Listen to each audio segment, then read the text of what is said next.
ನಮ್ಮ ಕರಾವಳಿಯಲ್ಲಿ ಭಗ್ನಗೊಂಡಿರತಕ್ಕಂಥ ವಿಗ್ರಹಗಳನ್ನು ಅಥವಾ ಹಳೆಯ ವಿಗ್ರಹಗಳನ್ನು ಕೆರೆಯಲ್ಲಿ, ತೋಡಿನಲ್ಲಿ, ನದಿಯಲ್ಲಿ, ಬಾವಿಯಲ್ಲಿ ಮತ್ತು ಸಮುದ್ರದಲ್ಲಿ ವಿಸರ್ಜನೆ ಮಾಡ್ತಕ್ಕಂಥ ಒಂದು ಸಂಪ್ರದಾಯ ಇದೆ.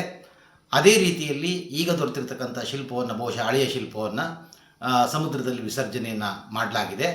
ಆ ವಿಗ್ರಹವೇ ಮೊನ್ನೆ ಆಕಸ್ಮಿಕವಾಗಿ ದೊರೆತಿದ್ದು, ಅದನ್ನು ಕೃಷ್ಣ ಶಿಲ್ಪ ಅಂತಂದೇಳಿ ಪ್ರಚಾರವನ್ನು ಮಾಡಲಾಗಿದೆ. ಅದರ ವಾಸ್ತವದಲ್ಲಿ ಅದು ಕೃಷ್ಣ ಶಿಲ್ಪ ಅಲ್ಲ, ಅದು ಜಯ ವಿಜಯ ಎನ್ನುವಂಥ ಶಿಲ್ಪದ ಒಂದು ಶಿಲ್ಪ. ಅದು ನಮ್ಮ ಕರಾವಳಿಯಲ್ಲಿ ಭಗ್ನಗೊಂಡಿರತಕ್ಕಂಥ ವಿಗ್ರಹಗಳನ್ನು ಅಥವಾ ಹಳೆಯ ವಿಗ್ರಹಗಳನ್ನು ಕೆರೆಯಲ್ಲಿ, ತೋಡಿನಲ್ಲಿ, ನದಿಯಲ್ಲಿ, ಬಾವಿಯಲ್ಲಿ ಮತ್ತು ಸಮುದ್ರದಲ್ಲಿ ವಿಸರ್ಜನೆ ಮಾಡ್ತಕ್ಕಂಥ ಒಂದು ಸಂಪ್ರದಾಯ ಇದೆ. ಅದೇ ರೀತಿಯಲ್ಲಿ ಈಗ ದೊರೆತಿರ್ತಕ್ಕಂಥ ಶಿಲ್ಪವನ್ನು, ಬಹುಶಃ ಹಳೆಯ ಶಿಲ್ಪವನ್ನು ಸಮುದ್ರದಲ್ಲಿ ವಿಸರ್ಜನೆಯನ್ನು ಮಾಡಲಾಗಿದೆ.